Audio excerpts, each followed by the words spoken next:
பாகிஸ்தான் அணி அவங்களுடைய ஆணி வேரையே அறுத்த நம்ம இந்தியா தலையில அடிச்சுக்கிட்டு தோல்வியால புலம்பி தீர்த்து கண்ணீர் விட்ட ஒட்டுமொத்த பாகிஸ்தான், முக்கியமா 150 கோடி மக்கள் அவங்களுடைய பிரார்த்தனையை தற்போது நம்ம இந்திய அணியின் பெயர்கள் எல்லாருமே இந்த மேட்ச்ல செஞ்சு முடிச்சு யாரும் எதிர்பார்க்காத சம்பவம் இன்னைக்கு ஆசிய கோப்பை நம்ம இந்தியா இரண்டாவது ஆட்டத்தில் பாகிஸ்தான் அணிக்கு எதிராக செஞ்சிருக்காங்க. ஸோ அது எல்லாமே என்னென்ன அப்படின்னு டீட்டெயிலாக இப்போ இந்த வீடியோவில் பார்க்கலாம். வீடியோவுக்கு ஒரு லைக்கை மட்டும் கொடுத்துருங்க. அதாவது நம்ம இந்தியாவும் பாகிஸ்தான் அணியும் இன்னைக்கு ஆசிய கோப்பையில் நம்ம இந்தியா இரண்டாவது மேட்ச், அதே போல் பாகிஸ்தான் அவங்களுக்கும் இரண்டாவது மேட்ச் துபாய் இன்டர்நேஷனல் கிரிக்கெட் ஸ்டேடியத்தில் விளையாண்டுக்கிட்டு இருந்தாங்க. இப்படி இருக்க இந்த மேட்ச்ல ஃபர்ஸ்ட் இன்னைக்கு சூரியகுமார் யாதவ் அவர் டாஸ் இழந்துட்டாரு. பாகிஸ்தான் அவங்க டாஸ் ஜெயிச்சிட்டாங்க. ஸோ நாங்களே ஃபர்ஸ்ட் பேட்டிங் பண்ணிக்கிறோம் அப்படின்னு பாகிஸ்தான் அணி பக்கம் சேம் அதே போல ஷாஹிப் ஜபா ரெண்டு பேருமே ஓப்பனர்களாக வந்தாங்க. இதுல ஃபர்ஸ்ட் பால்லையே ஹர்திக் பாண்டியா அவருடைய பவுலிங்ல கேட்சை கொடுத்து சேம் அவரு அவுட் ஆயிட்டாரு. அதுக்கப்புறமா உள்ள வந்த ஹாரிஸ் அவர் கூட பாத்தீங்கன்னா 3 ரன்னுக்கே அவுட் ஆக பாகிஸ்தான் அணி முதல் 2 ஓவர்லயே 2 விக்கெட்டை இழந்து பயங்கரமா தடுமாற ஆரம்பிச்சிட்டாங்க. முக்கியமா நம்ம இந்திய அணியின் போலர்கள் அவங்களுடைய போலிங்கை சமாளிக்க ரொம்பவே கஷ்டப்பட்டாங்க. அதுக்கப்புறமா ஜமான் உள்ள வந்தாரு. அவர் கொஞ்ச நேரம் அதிரடியா அடிக்கிற மாதிரி அடிச்சுட்டு 17 ரன்னுக்கு அவுட் ஆயிட்டாரு. முக்கியமா கேப்டனான சல்மான் அவர் கூட 12 பந்து ஃபேஸ் பண்ணி 3 ரன் தான் எடுத்து ரொம்ப மோசமா அவுட் ஆகி வெளியேறினாரு. ஆனா நம்பிக்கை அளிக்கும் விதமா ஃபர்ஹான் அவர் ஒருத்தர் தான் பாகிஸ்தான் அணியின் ஸ்கோரை கொஞ்சம் ஸ்லோவா தான் விளையாண்டாரு. ஸ்ட்ரைக் ரேட் கூட பாத்தீங்கன்னா 90 ஸ்ட்ரைக் ரேட்டுக்கு விளையாண்டு 44 பந்துக்கு 40 ரன் மட்டுமே எடுத்து ஃபர்ஹான் அவுட் ஆகி வெளியேற பாகிஸ்தான் அணி பக்கம் அதுக்கப்புறமா வந்த பேட்ஸ்மேன்கள் எல்லாருமே போட்டுன்னு விக்கெட்டை இழந்துட்டாங்க. ஒரு கட்டத்தில் எல்லா விக்கெட்டையுமே இழந்து மோசமா அவுட் ஆக வேண்டிய நிலைமைக்கு தான் பாகிஸ்தான் தள்ளப்பட்டிருந்தாங்க. முக்கியமா பவர் பிளேக்கு முன்னாடியே பும்ரா அதே போல ஹர்திக் பாண்டியா ரெண்டு பேருமே விக்கெட் எடுக்க, அதுக்கப்புறமா நம்ம வருண் சக்கரவர்த்தி, குல்தீப் ரெண்டு பேருமே சேர்ந்து பாகிஸ்தான் அணியை கடுமையாக அவங்களுக்கு பிரஷர் ஏற்படுற மாதிரியான போலிங்கை வீசினாங்க. இதுல வருண் சக்கரவர்த்தி அவருக்கு ஒரு சில சான்ஸ் கிடைச்சது, ஆனா அதை விக்கெட்டாக கன்வெர்ட் பண்ண முடியல. ஆனா குல்தீப் பாத்தீங்கன்னா அவர் இந்த மேட்ச்லயுமே செம்மையா பந்து போட்டாரு. 4 ஓவர் போட்டு 18 ரன் மட்டுமே கொடுத்து 3 விக்கெட்டுகளை வீழ்த்திருந்தாரு. நம்ம வருண் சக்கரவர்த்தி அவர் கூட சும்மா சொல்லக்கூடாது. 4 ஓவர் போட்டு 24 ரன் தான் கொடுத்திருந்தாரு, ஒரு விக்கெட்டை கூட எடுத்திருந்தாரு. அதே போலதான் அக்ஷர் பட்டேல் 4 ஓவருக்கு 18 ரன் 2 விக்கெட். இப்படி இந்திய அணி பக்கம் ஸ்பின்னர்கள் எல்லாருமே பார்த்தீங்கன்னா செம்மையாகவும் சூப்பராகவும் பந்து வீச பாகிஸ்தான் அணி பக்கம் போட்டுன்னு அவங்க இழந்த விக்கெட். ஆனாலுமே கடைசி நேரத்தில் ஷாஹின் அஃப்ரிடி அவர் ஒருத்தர் தான் பார்த்தீங்கன்னா பாகிஸ்தான் அணியை கொஞ்சம் தூக்கி நிப்பாட்டினாரு. குறிப்பா ஷாஹின் அஃப்ரிடி, குல்தீப், அதே போல வருண் சக்கரவர்த்தி, அதே போல ஹர்திக் பாண்டியா இவங்க எல்லார் பால்லையுமே சிக்ஸர் அடிச்சாரு. 16 பந்துக்கு 33 ரன் எடுத்து கடைசி வரைக்கும் நாட் அவுட் ஆகாமலையும் இருந்தாரு ஷாஹின் அஃப்ரிடி. இதனால பாகிஸ்தான் அணியின் ஸ்கோர் அஃப்ரிடி அவர் அடிச்சு கொடுத்த 33 ரன்னால 100 கடந்து 127 ரன்கள் பாகிஸ்தான் எடுத்திருந்தாங்க. ஷாஹின் அஃப்ரிடி அந்த சிக்ஸர்களை மட்டும் அவர் அடிக்கல அப்படின்னா கண்டிப்பா பாகிஸ்தான் அணியின் ஸ்கோர் 100க்கும் கம்மியாக தான் இருந்திருக்கும். இப்படி இருக்க 127 எடுத்திருந்தாங்க. 128 நம்ம இந்தியாவுக்கு டார்கெட்டாக ஃபிக்ஸ் செய்யப்பட்டிருந்தது. ஸோ நம்ம இந்திய அணி பக்கம் யார் வருவாங்க நமக்கு எல்லாருக்குமே தெரியும். அபிஷேக் சர்மா அதே போல சுப்மன் கில் ரெண்டு பேருமே ஓப்பனர்களாக வந்தாங்க இந்த மேட்ச்ல. சும்மா சொல்லக்கூடாது, அபிஷேக் சர்மா இந்த மேட்ச்லயுமே ஷாஹின் அஃப்ரிடி அவருடைய ஃபர்ஸ்ட் பால்லையே 6 அடிக்க ட்ரை பண்ணி ஆனா அந்த பால்ல ஃபர்ஸ்ட் பால்லையே 4 அடிச்சிட்டாரு. இப்படி மேட்சுக்கு மேட்ச் பார்த்தீங்கன்னா அபிஷேக் சர்மா ஃபர்ஸ்ட் பால 6 இல்லைனா 4 அப்படின்னு தான் அபிஷேக் சர்மா அவர் ஸ்டார்ட் பண்றாரு. இது துவக்கத்திலேயே பந்து போடுற அணிக்கு ஆரம்பத்தின் முதலாவது பந்துல இருந்தே பிரஷர் ஏற்படுத்த முடியுது அப்படின்னு தான் சொல்லணும். அதுக்கேற்றது போலவே தொடர்ந்து அடுத்தடுத்துன்னு ரொம்ப அசால்ட்டா 6களையும் 4களையும் அபிஷேக் சர்மா பறக்க விட்டாரு.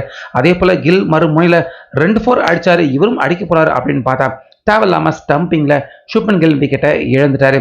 ஆனா அபிஷேக் சர்மா தொடர்ந்து கண்ணா பின்னான்னு அடிச்சாரு. போடுற எல்லாருடைய பந்தையுமே பொழந்து கட்டினாரு. இப்படி இருக்க 13 பந்து மட்டுமே அபிஷேக் சர்மா ஃபேஸ் பண்ணி 31 ரன்கள் எடுத்து இந்தியா கிட்ட இருந்த மொத்த பிரஷரையுமே அப்படியே குறைச்சி விட்டு இனி பாலுக்கு 1 ரன் எடுத்தா கூட போதும் இந்தியா ஜெயிச்சிடலாம் அப்படிங்கிற நிலைமைக்கு கொண்டு வந்துட்டு அபிஷேக் சர்மா அவுட் ஆயிட்டாரு. ஸோ அதுக்கப்புறமா சூரியகுமார் யாதவ், திலக் வர்மா ரெண்டு பேருமே பார்ட்னர்ஷிப் போட்டாங்க. முக்கியமா சூரியகுமார் யாதவ் பார்த்தீங்கன்னா அவருக்கு இன்னைக்கு பர்த்டே. இப்படி இருக்க பர்த்டே அப்படிங்கிறதுனாலேயே இன்னைக்கு சூரியகுமார் யாதவ் பார்த்தீங்கன்னா கொஞ்சம் ஸ்லோவாகவும் பொறுப்பாகவும் அவர் விளையாண்டாரு. இதனால திலக் வர்மா, சூரியகுமார் யாதவ் ஏறக்குறைய இந்த மேட்சை இவங்க 2 பேரே கம்ப்ளீட்டாக கடைசி வரைக்கும் நகர்த்தி கொண்டு போயிட்டாங்க. ஸோ அடிக்க வேண்டிய டார்கெட் பெருசாக இல்லை அப்படிங்கிறதால நம்ம இந்தியா மேலே பெருசாக எந்த ஒரு ப்ரெஷரையும் பாகிஸ்தான் பவுலர்கள் அவங்களால போட முடியல. அதே போல் திலக் வர்மா சிக்ஸர்கள் பவுண்டரிகளை அடித்து ரொம்ப அழகாக இந்திய அணியின் ஸ்கோரை உயர்த்தி கொண்டு போனார். ஆனால் சூரியகுமார் யாதவ் பார்த்தீங்கன்னா கிட்டத்தட்ட ஒரு 100 ஸ்ட்ரைக் ரேட்ல தான் தொடர்ந்து அவர் முதல் 20 பந்து ஃபேஸ் பண்ணுற வரைக்கும் அந்தளவுக்கு ஸ்லோவாக சூரியகுமார் யாதவ் அவர் விளையாண்டுட்டு இருந்தார். ஸோ சூரியகுமார் யாதவ் இவ்வளவு ஸ்லோவாக இது வரைக்கும் கிரிக்கெட் விளையாண்டு நம்ம யாருமே பார்த்ததில்ல. முக்கியமாக முதல் 10 பந்துலேயே ஏதாச்சும் ஒரு சிக்ஸராவது சூரியகுமார் யாதவ் அடிச்சிடுவார்.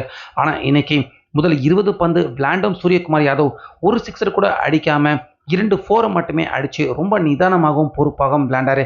அதே போல் திலக் வர்மா அவருக்கு ஏற்றது போல் நல்ல பார்ட்னர்ஷிப் கொடுத்து கடைசியாக இந்த மேட்சை பெருசாக கஷ்டப்படாமல் அதே போல் தடால் புடால்னு அடித்து பெருசாக அலட்டிக்காமல் ரொம்ப ஈஸியாக இந்த மேட்சை நம்ம இந்தியாவை வெற்றியின் பாதைக்கு கொண்டு போய் கடைசியாக ஈஸியான வெற்றியையும் நம்ம இந்தியாவை அடைய வச்சுருந்தாங்க. இதன் காரணமாக கடைசியாக இந்த மேட்ச்சில் நம்ம இந்தியா வெற்றி அடைஞ்சிருக்காங்க.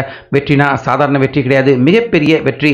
முக்கியமாக இந்திய அணியின் இந்த வெற்றியை ஒட்டுமொத்த 150 கோடி இந்திய மக்கள் எல்லாருமே எதிர்பார்த்த வெற்றி இது அப்படின்னு சொல்லணும்.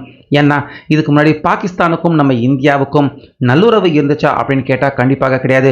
நம்ம இந்தியாவுக்கும் பாகிஸ்தானுக்கும் எல்லை பதற்றம் அதே போல சண்டை பிரச்சனையும் பார்த்தீங்கன்னா சமீப காலங்களாக நடந்துகிட்டு இருக்கு. முக்கியமாக நம்ம இந்தியாவுக்கு எதிராக பாகிஸ்தான் அவங்க நடத்தின தாக்குதல், அதுக்கப்புறமா நம்ம இந்தியாவும் பாகிஸ்தானும் 2 பேருமே நேரடியாக மோதிக்கிற முதலாவது மேட்ச் இது அப்படின்னே சொல்லலாம்.